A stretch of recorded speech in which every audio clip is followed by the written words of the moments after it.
Although she works for the Galactic Empire, one of Ahsoka's key villains has a similar origin to Din Djarin in The Mandalorian. In the second season of The Mandalorian, the enigmatic Morgan Elsbeth made her appearance. Surprisingly, she showed that she could compete with Ahsoka Tano, the renowned character who defeated Darth Maul during the Siege of Mandalore. With the straightforward explanation that Elsbeth is a Night Sister, a clan of dark side using witches from Dathomir with abilities that are almost as strong as those of the Jedi and Sith, Ahsoka analyzes Elsbeth's past and explains how she could be strong enough to face Tano. The expanded universe, which was formerly the Star Wars franchise's canonical timeline, is where the Witches of Dathomir's long and illustrious history began. The expanded universe was renamed Legends in 2014 and classified as an alternative chronology, yet, the Witches of Dathomir, particularly the fearsome Night Sisters, have made numerous appearances in the new canon. In addition to having fascinating implications for her portrayal of Night Sister lore in the current Star Wars canon, the discovery that Morgan Elsbeth is a Night Sister makes her the first in the canon continuity,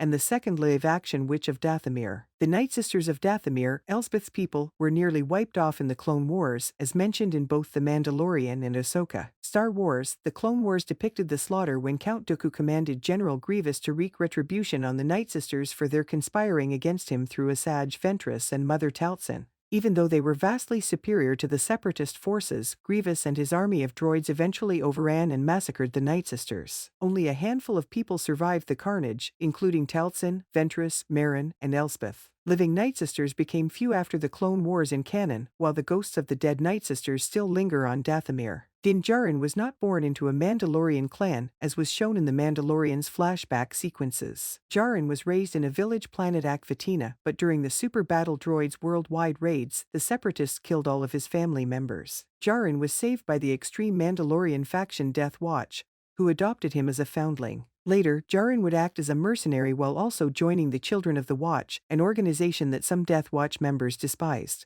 The similarities between Djarin and Elsbeth cease there, despite the fact that both of them were orphaned by Separatists. Djarin had always been noble, even as a mercenary, but Elsbeth would mistreat the Corvians. Din Djarin would perform contractual services for the Empire, but his real loyalty belonged to his Mandalorian clan. Elsbeth, on the other hand, rose to prominence as a protege of the fearsome Grand Admiral Thrawn, ruling over Corvus and exerting influence on worlds like Corellia. Given the subjugation of the Mandalorian people by the Empire, Djarin's lack of devotion to them is comprehensible, although Elsbeth's decision to join them may have been influenced by a number of circumstances. While the Empire persisted in fighting the remaining Separatist holdouts, and the Separatists nearly exterminated the Night Sisters, Elsbeth also utilized Thrawn and the Empire in order to survive. In the year 2021 Star Wars Character Encyclopedia, Updated and Expanded Edition, Elsbeth is described as a human. If so, the Night Sister mythology and canon continuity has been altered since their members were formerly only Dathomirians. Nonetheless, this suggests that they welcomed members of other species. Elsbeth might be a Dathomirian who can pass for a human, shielding her from the Empire's prejudice against non-humans, but other Dathomirians who are unable to do so would not fare as well. This is a much darker scenario. Elsbeth might have even changed her appearance to resemble a human using her Force abilities. The Galactic Empire is not as loyal to Thrawn as Morgan Elsbeth is. Thrawn, a kiss, rose through the ranks of the Imperial Navy despite the human high culture of the Empire. Perhaps this is where he and Elsbeth found common ground.